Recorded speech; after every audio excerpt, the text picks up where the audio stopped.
I'm walking on sunshine. Oh, don't it feel good? Yeah, it does actually. No, it does. It does feel good to be green in all 4 of my picks in the first day. Yes, of course. Hopefully you guys listened to my last video. I noticed those are the ones that get the least amount of views, probably because it's released on a Sunday and I only post them to 3 boards, so it doesn't get as much exposure. But you need to like, subscribe, and comment. Most importantly, subscribe and hit the notification button so when I put out a video, you can see the most updated information right there in front of you. I'm sorry, there were some questions asked of me today that I just couldn't get to because I was sleeping. I have to sleep at some point in my life. But it wasn't a bad question. He was asking about a filing that came out. I mean, I know that there's a lot of things that you guys don't know. All these filings are very confusing. So there's no problem with asking questions at all. Just, you know, if I'm not there and I'm not available, you still need to like try and like dig into it yourself, even though live time, that's not always as easy, especially with something so complicated. So I don't have a lot of time today. I got to still pack all my shit up and leave tomorrow. So, you know, and I have to go back into work for 2 hours tonight, whatever. I literally have to give someone keys and I get paid like a nice chunk of money. So I'm going to do it. But, you know, I don't have much time to be talking about stocks right now, and I'm probably going to take off tomorrow because that's the actual day of the move. We'll see. Maybe I'll get something out later at night. It just all depends, but either way, it's probably not going to be long and extended. Either way, today, SEII, that's the company that he asked about. There was a filing that came out today, an 8K, which is a filing with the SEC. If they're SEC registered, they file 8Ks, 10Ks, 10Qs, all this different type of stuff. It's not just a disclosure through OTC markets. It's actually through the SEC, which an SEC reporting company is always considered a little bit more valuable than one that's not, because they're supposed to have more eyes on them, so they can't do as much wrong shit, which is, you know, it's a little bit better, you know what I mean? It's just, it protects it a little bit more, but you all know how I think about that. And the other thing is, before I really get into this, I got to stop cursing. I'm just going to say frick and bang because, you know, I'm all the way halfway to monetization already. And once I get there, you know, finance sector, I could be making a serious amount of money. So I'm not going to like blow that just because I want to say the F word like 50 times a day, even though I think it's funny and it's unbelievable that I can't say what I want. And, you know, I leave this up to YouTube to keep this from kids. I don't say it's for kids. I could easily say that to get a lot more viewers. But, you know, I don't want kids listening to what I say. So, whatever, dude, you know.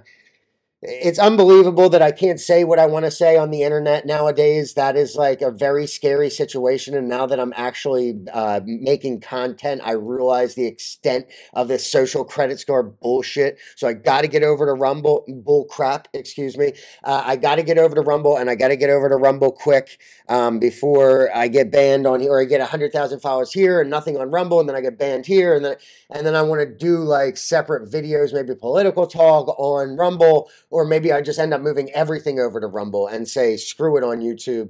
I don't even want your money. So let's pull up the chart on SEII.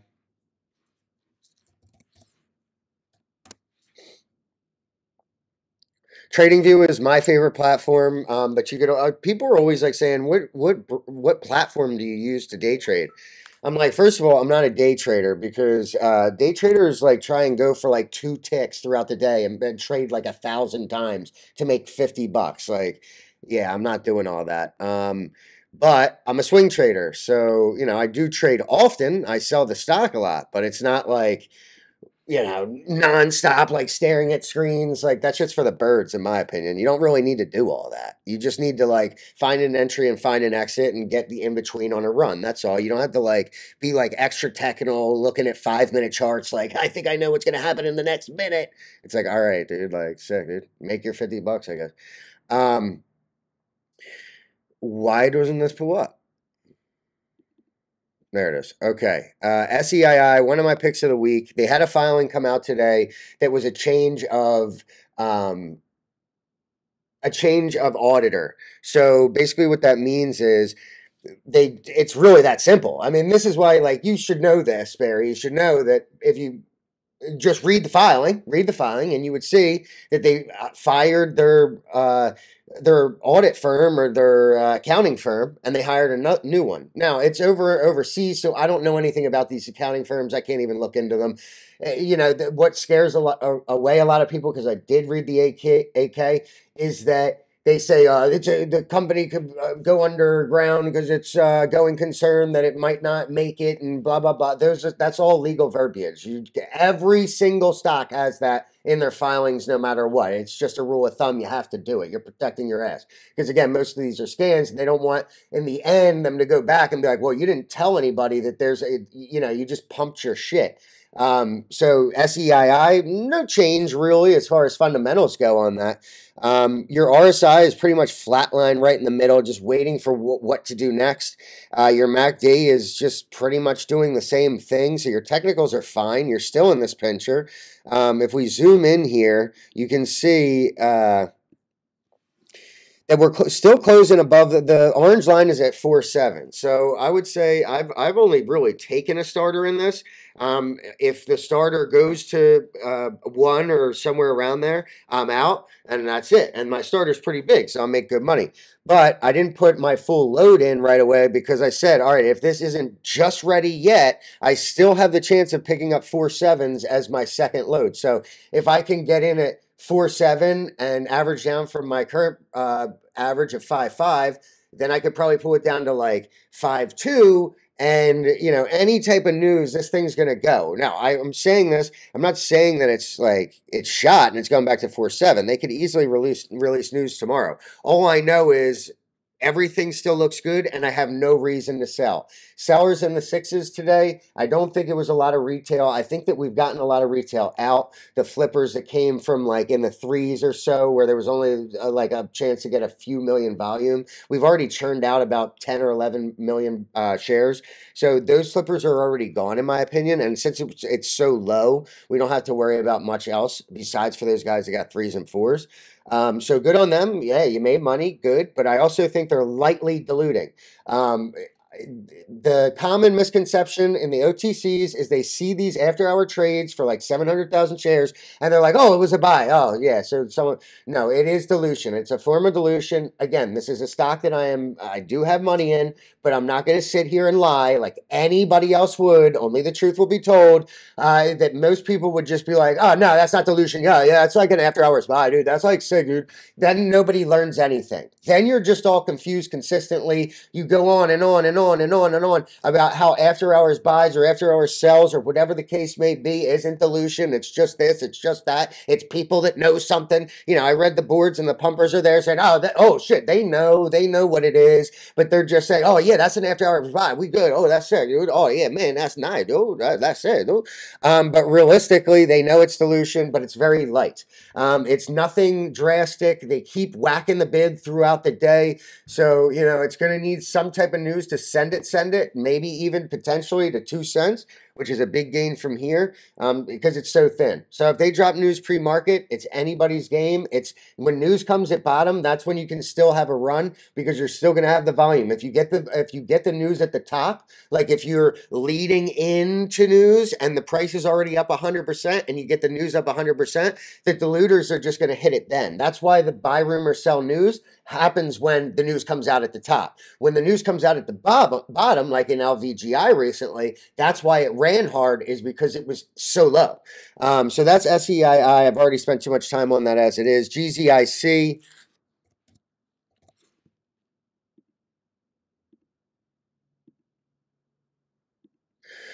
Closed up 20% today. Another one of my calls, great call. It's really ripping off now, and I think it's just like these sexy bodied candles. I don't know what's going to happen tomorrow. Let's zoom out a bit and let's see our technicals. Now, you are getting hot on the RSI, but I think it has at least another day of running. I think this is going to go to 4 short term, and then we'll see what happens from there. Or it could just take off and really go because your MACD isn't extended yet.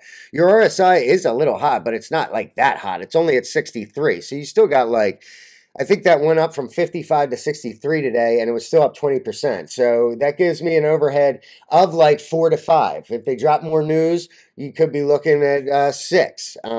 So, you know, do your own research, figure out where you want to sell. I'm looking to sell between 4 and 5, somewhere in that range. I'm not exactly sure yet. Things could change. If news drops tomorrow pre-market and I'm not there to talk to you about it because I'm like, you know, moving boxes or some shit, or then, you know, you got to figure this shit out on your own. This crap. Yeah,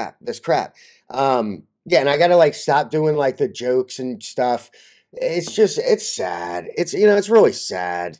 But whatever, it is what it is. I could still be funny without cursing. I could still be funny without being vulgar, but just not as funny at all. So you're just going to have to deal with that for now until I get a rumble or whatever I end up doing. I'll fall into it. I just got to get used to not saying F this, F that, like every 5 minutes. I'm a very passionate person. Pack V, another one of my calls.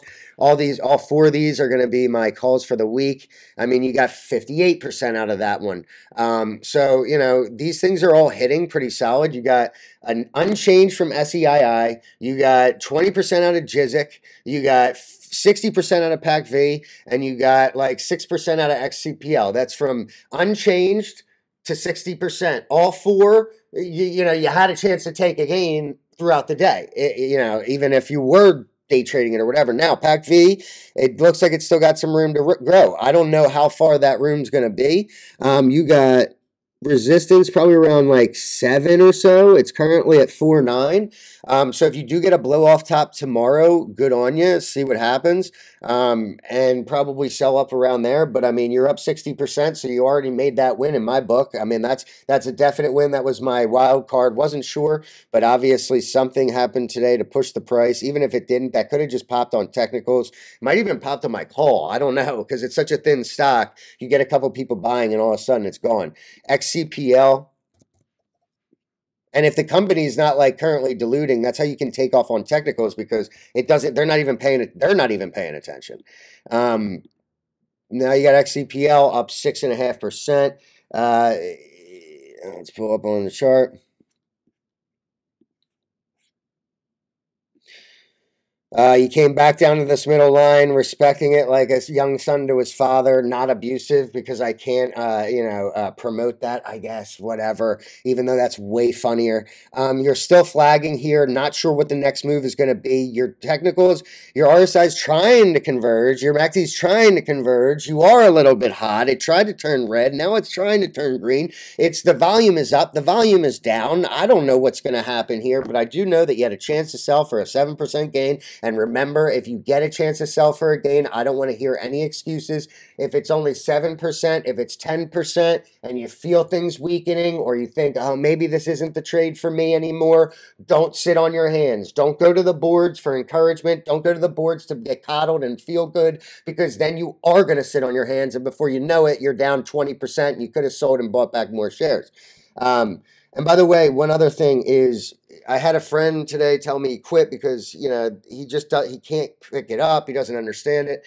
And I'm thinking, like, dude, listen, how long have you been trading, bro? I've been trading for 5 or 6 years, probably 6 years. My first year was a shit show, or a crap show. My next 5 years or next 4 years, I still was trying to figure stuff out. And this was 10 hours a day I was putting into the market. I think over 6 years, I've only not traded 4 trading days.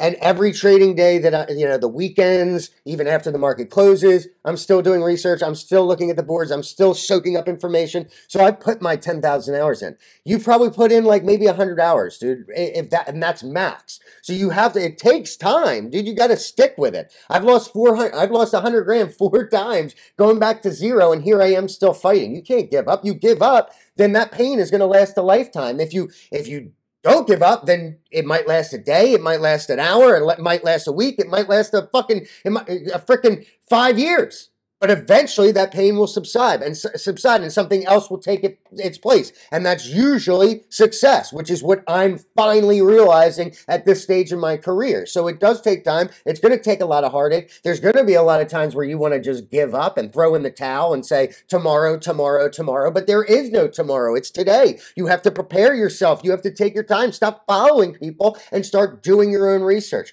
That's what it's going to take. Go on Investopedia, look up reverse splits, look up T-trades, go on there, look up MMs, try and find people that are honest like I am, learn a little bit from them, pick something up from me, pick something up from this guy, you know, have a mentor like I have a couple mentors like I have, and talk to them consistently on a constant, you know, these are all things you need to be doing.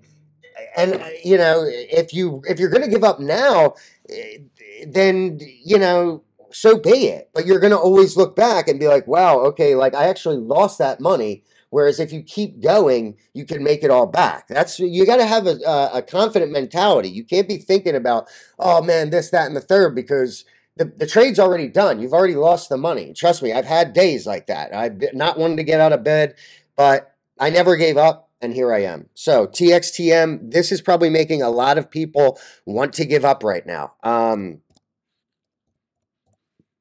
And I don't blame them. I've been in one of these too. TRBO, back in the day, it was the only one that I got nabbed in, thank God, because I've seen a lot of them go down. But, oh, that is Turbo. That's things out of commission. TXTM. They do these promotionals, and then they get picked up on promos, and they just absolutely get obliterated. I mean, look, man, here's the deal. When I was calling this bullish in here because the tag came down, it was bullish. But then what happened? Okay, let's say I would have bought, and then I would have been like, all right, yeah, this doesn't look too good. Damn, it's closing below support. Damn, now it's looking real bad. I would have hit my 10% at like 72, and I would have been like, all right, 10%, cutting losses. This isn't like working out anymore. And I would have avoided tragedy because I stuck to my strategy. Now, if I would have said, you know what, whatever, it'll bounce, they'll take it off. The CEO, he keeps coming out and saying this, he keeps coming out and saying that. You know, by the way, his name is like Hajubi Machuchu. Like, come on, dude, you trust somebody that you don't even understand their last name?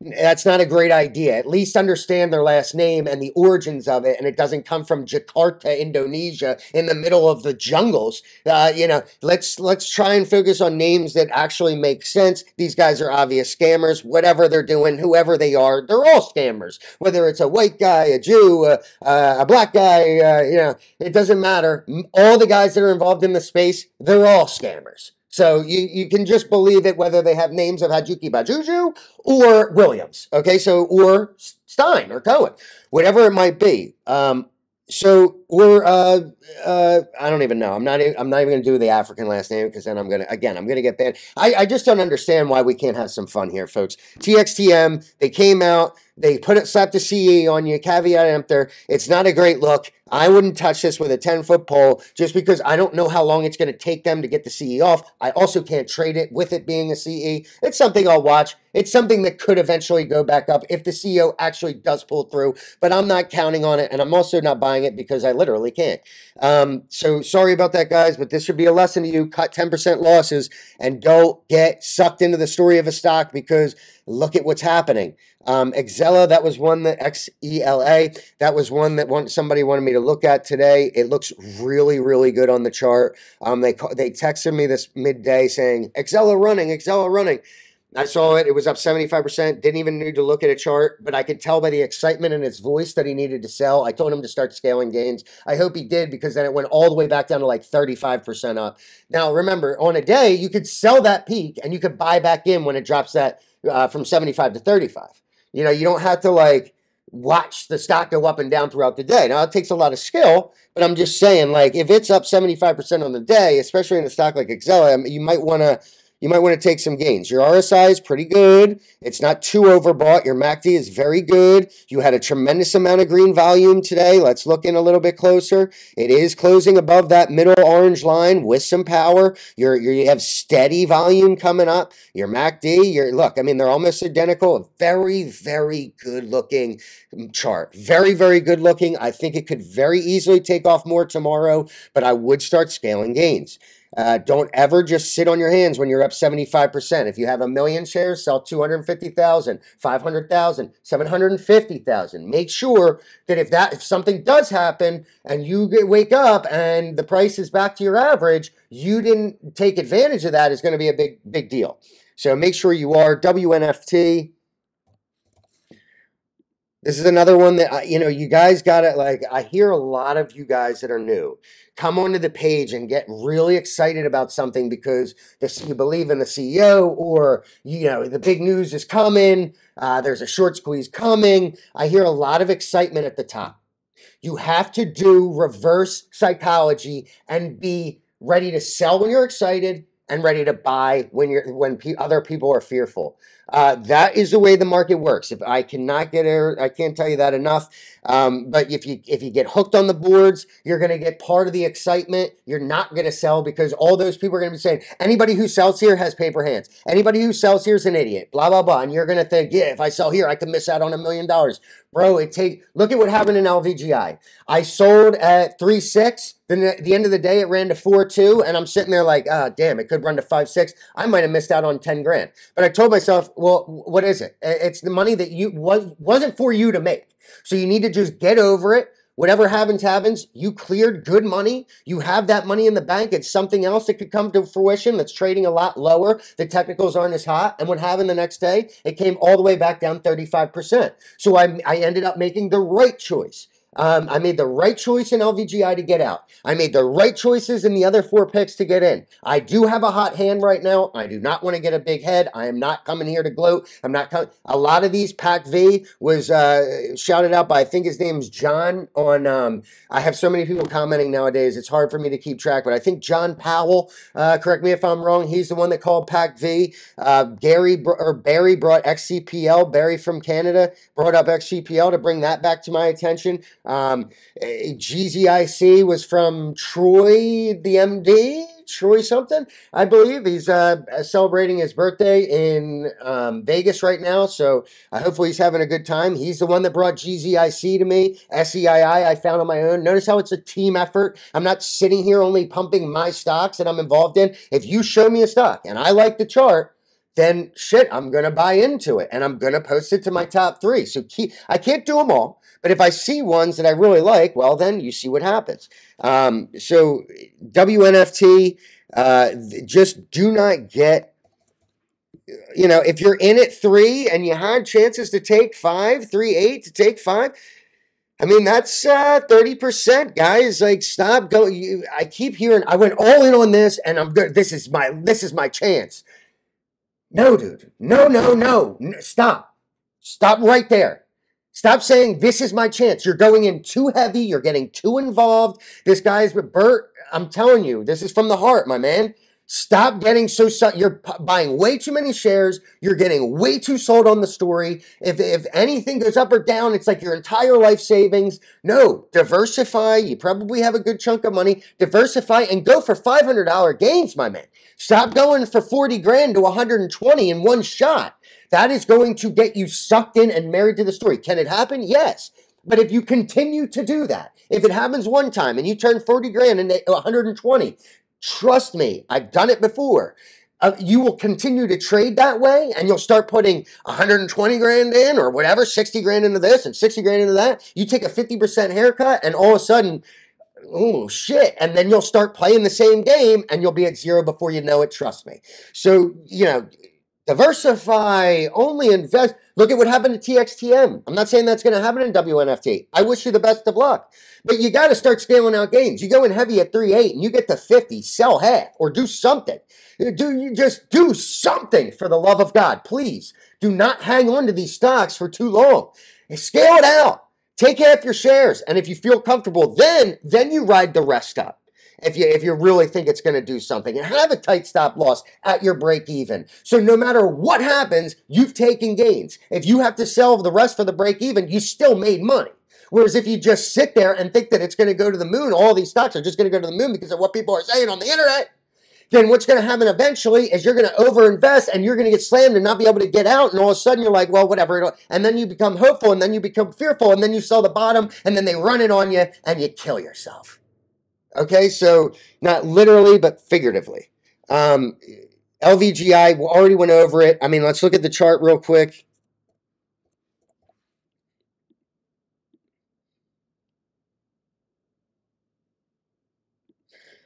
Yeah, I mean, close 33% down. You're coming back to this middle line. I'm looking by 2-2 again, if even. I think that, you know, that was a short burster. I don't think that the company has too much more lined up. If it does, then it will keep running. I will keep my eye on it.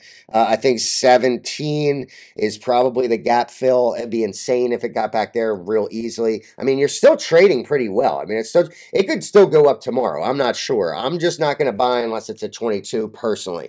MGTI. Another one that was recommended.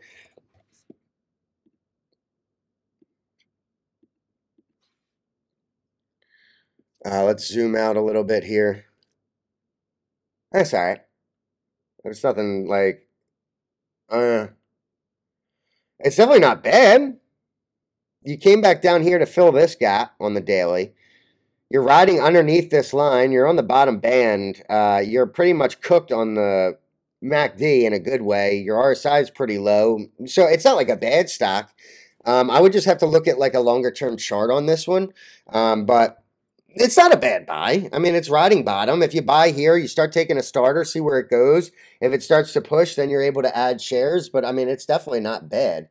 I forgot to add that one. But yeah, that's that. CLSK, another one.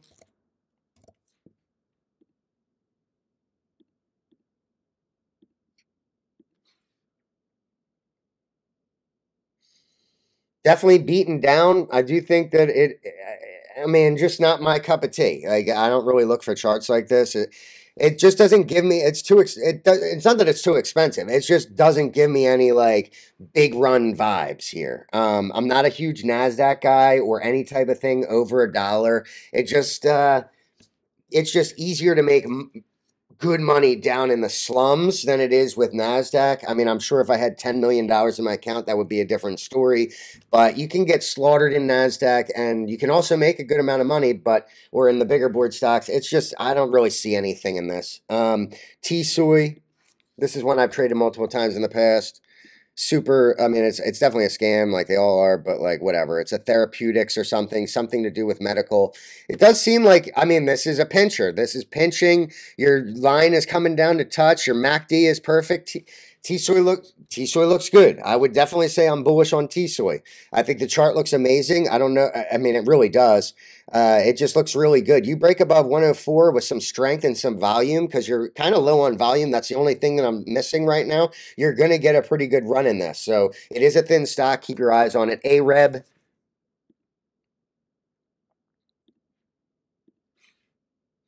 This one could start to turn up. I mean, this is very similar to the other NASDAQ stock. That's because they all kind of run in conjunction. But this thing is like, you know, it's good on the technicals. It is a pincher. It is closing above the middle band. You are getting a little bit more volume. It could run. There's, please let me know, whoever mentioned this to me, that it did come, what came out, or when the financials come out, whatever that quarter is. I think Barry told me, whenever the quarter comes out, let me know what that date is, because then I could trade accordingly. If it comes out on Friday, I'll buy tomorrow and sell on Thursday. I just never expect what these guys to say as a forward-looking statement to come to fruition, and I don't think that this, and maybe he does. Maybe he does. I just don't care. I don't marry into these stocks. I don't, you know, engage myself into them because I do not want to get sucked into, well, maybe it is his time to shine. Maybe this is the next Amazon, because it usually never is, folks. DBMM. This one is like probably the most perfect flag I've ever seen. Don't know if I could even buy it yet. Probably not, or probably would have ran a little bit more. But I mean, look at this. That's a perfect pennant. It's literally just MM's trading it perfectly, probably. Like, I don't even know, but you're still extremely overbought on the technicals. So I am not a buyer here. I'm not, even if I was able to buy, I wouldn't. It's just your MACD is so exhausted, it doesn't even make sense, and it's starting to curl back down. Everything just doesn't look great. I actually want to look back at SEII real quick.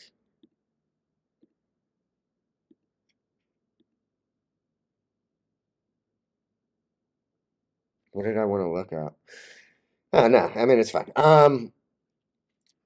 D-Lock, okay, just I'm on the record saying D-Lock, okay? You had some volume today. Some of it was dilutive volume. They got to almost be done the dilution, and then they're going to send it. It's at bottom. It's a low share structure. This is my next LVGI where you just gradually accumulate and then boom, boom, bang, okay? So I'm going to get myself – I've already been on the boards for that for a while. It's my only one that hasn't run yet, you know.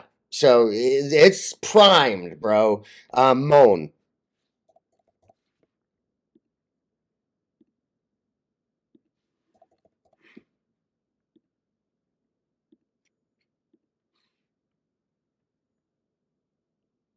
Shitty. Screw this company, man. They're just dilutive pigs. They have like $450 million in dilution coming. It's just not a good company. No matter how many people are going to be like, oh, like they literally have moan in their alias on the boards. I'm like, dude, talk about engaging yourself way too much in a stock. You literally live, breathe, eat, sleep, and smash that ticker. Like, relax, bro. Never have a ticker name in your alias. Please, for the love of God. It just automatically, when I see that, I'm automatically like, this guy doesn't know anything about the market, and he's going to lose everything. You know, it just never seems to work out. I mean, maybe for one or two people in history, but whatever. You do you. You learn from your own mistakes. It's just, I don't, you know, you had this trying to get up, and now it's just like, it looks like it's turned down. I don't know, dude. I don't know. Nothing looks good to me here. I'm sorry. You little moan boys. There's nothing I can do to help you because I can only tell the truth. Only the truth will be told. Hiru, I don't know what I think it could be coming to a double bottom. I think they had their quarterly results and they came out and they weren't that great. So, you know, you're looking at 16 short term. It could go back to trips.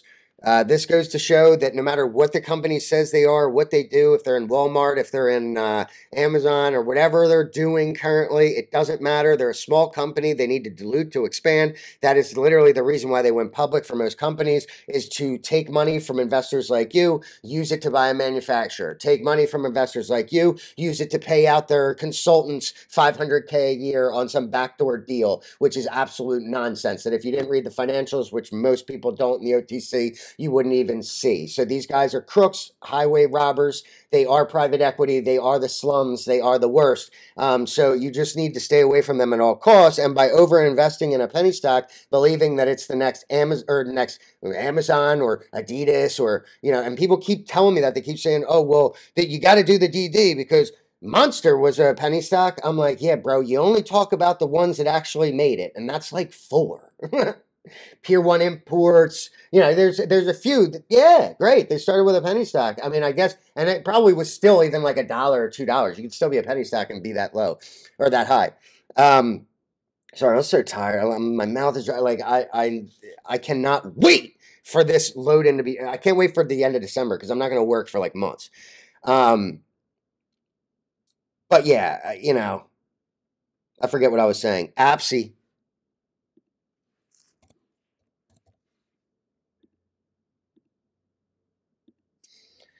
Again, somebody comes on my board or comes on my page and he's talking up here at, you know, 36 cents. It's currently at 31 cents. When he was at 36 cents, he was very excited. And that's why I was thinking in my head, I kind of said something to him. I didn't tell him to sell because I'm not telling anybody to do anything with their money.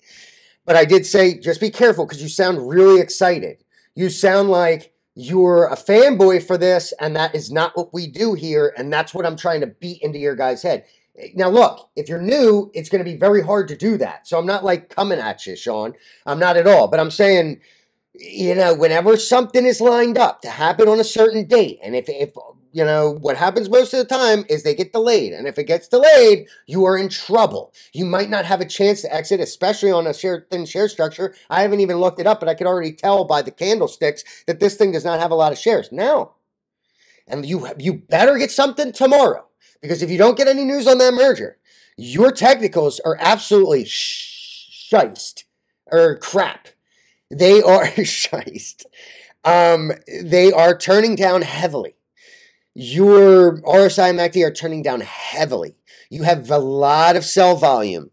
I think this is people, smart money, saying, okay, the merger might be extended. Maybe they are insiders. Maybe they're just smart. Be careful. You break this trend line. You have these technicals really turning down. You break below like 28 with volume. All I'm going to say, it's very easy to call the tops on these things, especially when you are overcooked and you're relying on news. This will be a lesson to him no matter what happens. If news comes out, you got lucky. Okay, you got real lucky. If it doesn't and there's some type of delay, you're gonna have a problem exiting. IJAX. That's just the God honest truth. A lot of people have been hitting me up and saying they're making money off my calls or they're avoiding losses because of my calls. And that's great. That's what IJAX, wow. Okay, IJAX looks good. But it's hot on your RSI, but your MACD, it's not that hot. It's only at 68. Your MACD looks very, very good. Yesterday you had this green candle. They tried to flush you out at the bottom all the way down to 12. Now it's at 28. I've been like kind of focusing on this for a while. I haven't brought it up because it was just kind of trading low. But now it could be time to shine. I'm probably going to bet that they're going to do a 3 green candle. So you're going to get green, green, green. Then you're going to have maybe a blow off top, then a pullback to wherever this orange line will settle. If you're in it, again, scale gains. Don't sit on your hands. Don't wait for that 3rd green candle. Or if you get a push in the morning, start to sell your shares. That is how it's done. Take your gains, just like I did in LVGI, and look what happened. I actually saved myself from a lot of heartache because I'd only be up like 6 ticks instead of selling for 16. And that's a massive difference when you're trying to make money. You need those 10 ticks because now I'm allowed to miss on, 5 or 6 stocks that I missed 3 ticks in because I made the wrong decision. So now I can cut my more losses because I made more gains. It's a game of inches. You want to take 2,500 to 3,000, then 3,000 to, you had a big win, 5,000, then 5,000 to 5,600. And you just have to climb the ladder, small steps at a time. You don't climb a ladder all ridiculous or you're going to fall off. Rush in.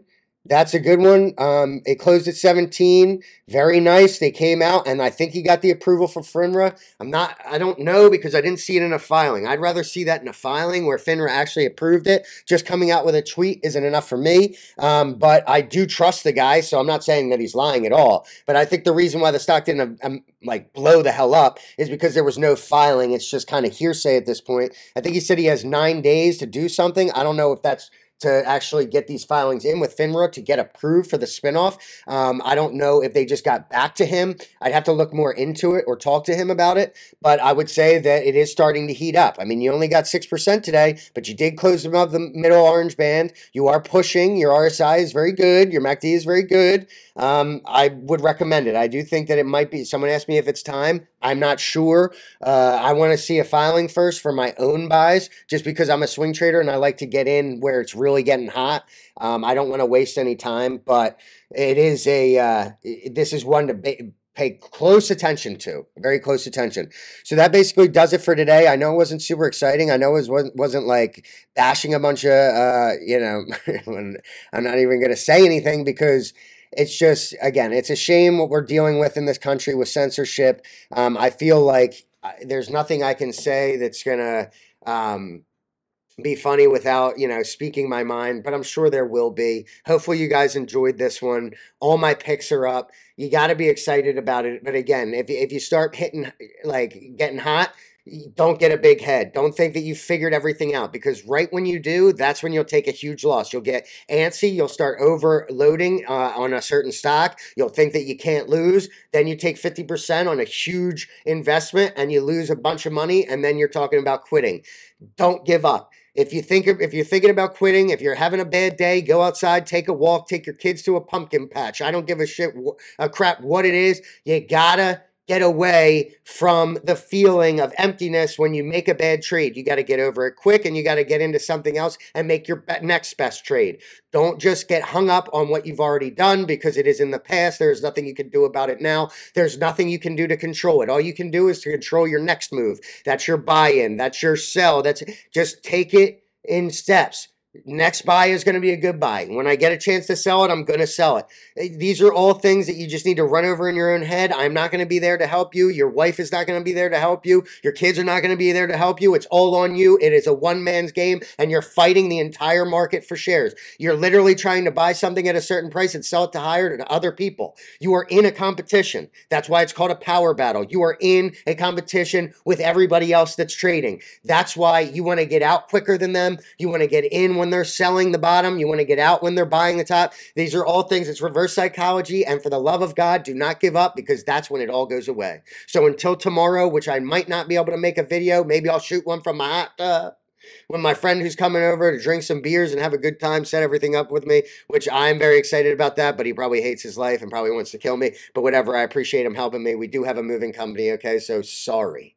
You're not going to really have to do that much, Kev. All right, I'm out of here, but until either tomorrow or Wednesday, watch these picks. If you get pullbacks in any of them, just know where your next level of support is and continue to buy, because by the end of the week, you've already had chances to take gains in them. So the way I look at it, they're already wins, but these are great picks, and I have not sold one yet. So until tomorrow. That was easy.